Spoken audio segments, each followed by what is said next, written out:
quando ela acontece de fato, é sempre um choque. Meu Deus, essa pessoa estava aqui há um minuto, ou ontem eu falei com ela, ou sei lá, ela deixou um recado de voz para mim hoje, sabe? E como é que agora ela já não está? Ela já não existe. Por exemplo, quando o nosso cérebro de meu pai, eu estava no Brasil, acompanhei a cirurgia, né, em decorrência da qual ele faleceu, mas depois eu voltei para Portugal. E eu tinha aqui o apoio do meu marido, mas eu ia para o trabalho e é tipo assim, a vida continua como se nada tivesse acontecido, e de fato meu pai nunca esteve. Então tudo isso complica o luto do imigrante, não é? E assim, é um medo com o qual a gente vive, mas não dá para... Olá, meus queridos, sejam todos bem-vindos a mais um programa Despertar com Francisco Pontes. Eu não sou nenhum mestre, nenhum guru, sou uma pessoa normal como você. O meu propósito com esse espaço é ser um canal e aqui receber convidados que nos tragam informações e reflexões para o nosso enriquecimento mental e espiritual. Então se conecte comigo, porque aqui nós falamos sobre astrologia, psicologia, espiritualidade e muito mais.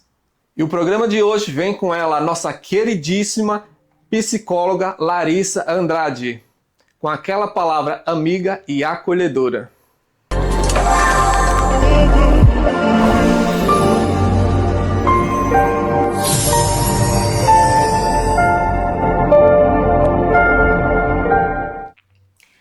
Olá, tudo bem? Eu sou Larissa Andrade, psicóloga, brasileira, residente em Portugal há 18 anos. Estou aqui a convite do amigo Francisco Pontes, que tem um projeto super legal que se chama Despertar. E dentro desse projeto nós vamos fazer vários vídeos curtos falando de temas variados, no meu caso sempre sob a ótica da psicologia, e com base numa conversa muito legal sobre luto que nós tivemos, uma entrevista que ele fez comigo. Se você ainda não assistiu, vá lá no YouTube, que chama Despertar com Francisco Pontes, e assista, porque naquela conversa a gente falou de forma bem generalizada sobre o luto. E hoje eu vou aprofundar um pouco sobre um tipo de luto muito específico, pelo qual eu já passei algumas vezes, aliás, a minha bagagem de lutos é bem grande, que é o luto do imigrante, né? O luto de quem está fora do seu país. Como eu disse no início do vídeo, eu vivo em Portugal há 18 anos. Nesse período, eu perdi pessoas muito importantes na minha vida. E essas pessoas estavam no Brasil. Então, o luto do imigrante, primeiro, é um grande medo, né? É um medo com o qual a gente vive, pelo menos na minha experiência, né, e de amigos com quem eu converso, que moram fora do seu país. Um dos grandes medos que a gente tem é esse, que aconteça alguma coisa com alguém que a gente ama muito e que está lá no nosso país, que está lá no Brasil, ou aí no Brasil, depende de onde você está assistindo. Mas enfim, esse medo constante de que algo aconteça, né, e nós estamos fora, nós não vamos poder estar presentes, não vamos poder dizer o adeus, né, não vamos poder participar das cerimônias, dos rituais fúnebres, né, que ajudam na elaboração do luto. Então tudo isso complica o luto do imigrante, não é? E assim, é um medo com o qual a gente vive, mas não dá para deixar de viver, né? Então chega um dia que essa perda se dá. Chega um dia que essa notícia, né, que ninguém quer receber, chega, né, de que você perdeu alguém muito importante para você e você está longe.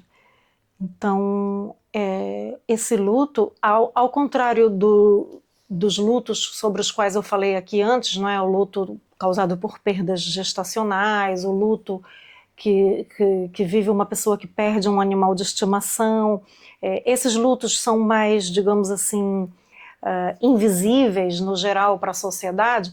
O luto do imigrante não é que ele seja invisível, só que ele é descontextualizado. Por quê? Você está de luto num lugar onde ninguém conhece aquela pessoa que faleceu, né? Que é diferente de quando você está vivendo um luto cercado de quem também está sofrendo a mesma perda.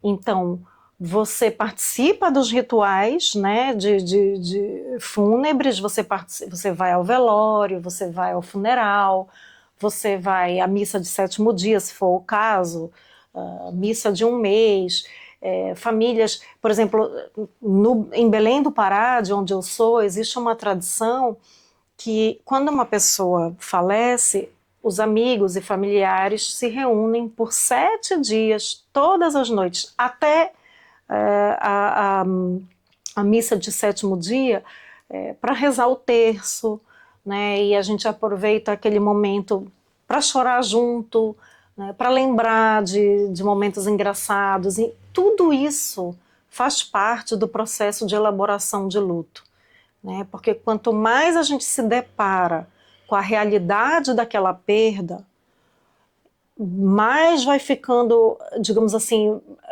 o nosso cérebro, né, vai assimilando essa perda, né? Porque qual é a primeira reação quando você tem uma notícia de que alguém morreu, né? De que alguém que você amava muito morreu? E mesmo que aquela pessoa já esteja com uma doença crônica ou digamos assim, mesmo que essa perda já seja esperada, quando ela acontece de fato, é sempre um choque. Meu Deus, essa pessoa estava aqui há um minuto, ou ontem eu falei com ela, ou sei lá, ela deixou um recado de voz para mim hoje, sabe? E como é que agora ela já não está? Ela já não existe. O nosso cérebro demora a processar, né? E esses rituais todos e esse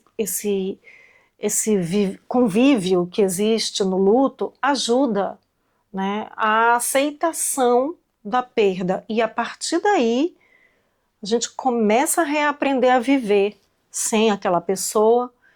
E é isso que se trata do luto sadio, né? O luto sadio é um aprendizado, para exatamente a gente aprender a viver sem alguém que antes estava aqui e agora não está mais. A gente reaprende, né, como é que é o mundo sem aquela pessoa que nunca mais vai me telefonar, ou que eu não vou mais encontrar, ou uma pergunta que eu gostaria de fazer não posso mais fazer. Enfim, todas as dores que o luto traz, né? E quando você vive isso no estrangeiro, quando você vive isso num ambiente onde aquela pessoa nunca existiu, pode se tornar mais complicado, porque você demora mais a assimilar. E o que é pior, muitas vezes quando você volta para sua terra natal, quando você volta para aquele local onde aquela pessoa vivia, você vive de novo o choque da perda, porque é um choque de realidade. Quando a gente está fora, inclusive, é muito comum a gente pensar, não, para mim ela continua lá. Eu vou fingir que ela continua lá e eu tô longe, e eu tô aqui, e é por isso que a gente não se vê, e é por isso que a gente não se fala. Eu vou fingir que essa pessoa continua lá e tá tudo bem, vou seguir com a minha vida.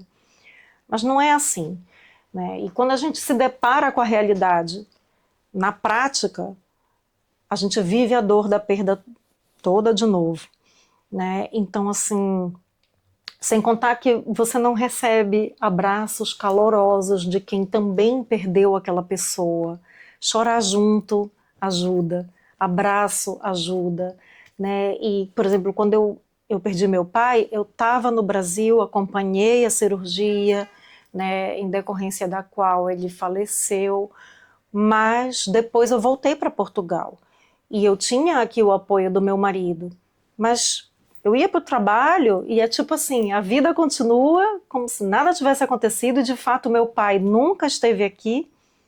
Então, quando eu comentava com alguém, não, eu perdi meu pai, eu ouvia sinto muito, sinto muito pela sua perda, mas, sabe, é diferente quando é um sinto muito sentido, né, de quem também conhecia o seu pai, de quem também honra aquela pessoa, né, que se foi.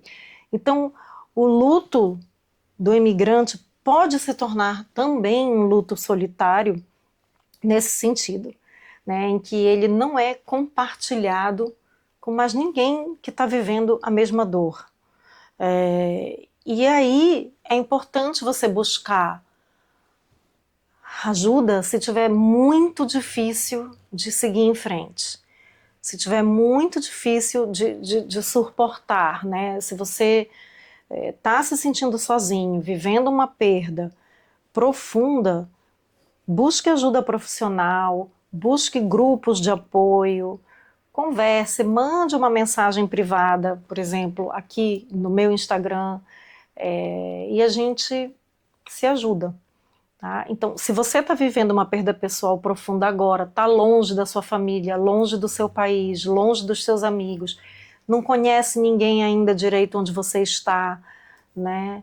Eu mando o meu abraço, assim, muita força, sinto muito pela sua perda e espero que você não tente dar uma de super-herói e busque ajuda se você sentir que precisa, porque assim alivia, né? Não é que vai ser de uma hora para outra, mas a dor dividida vai perdendo a força, tá? Então, é isso, deixo aqui o meu abraço, convido novamente você a seguir o canal Despertar com Francisco Pontes no YouTube, clica no sininho lá para ser notificada quando surgir um vídeo novo, siga aqui o meu perfil também no Instagram, né? Vamos trocando figurinha sobre essas perdas, eu já vivi várias e em países diferentes, e também vou falar de outros temas, não só de luto, mas por enquanto eu estou aprofundando sobre a conversa que eu tive com ele lá no YouTube, então vá lá assistir se você ainda não foi, tá bom? Um beijo e até a próxima. Se você chegou até aqui, meu muito obrigado. Eu peço para que se inscreva no canal, dê seu like, compartilhe este vídeo e se ainda não assistiu o nosso último episódio, eu te convido a assistir. Não perca o nosso próximo episódio. Fique com Deus. Até a próxima.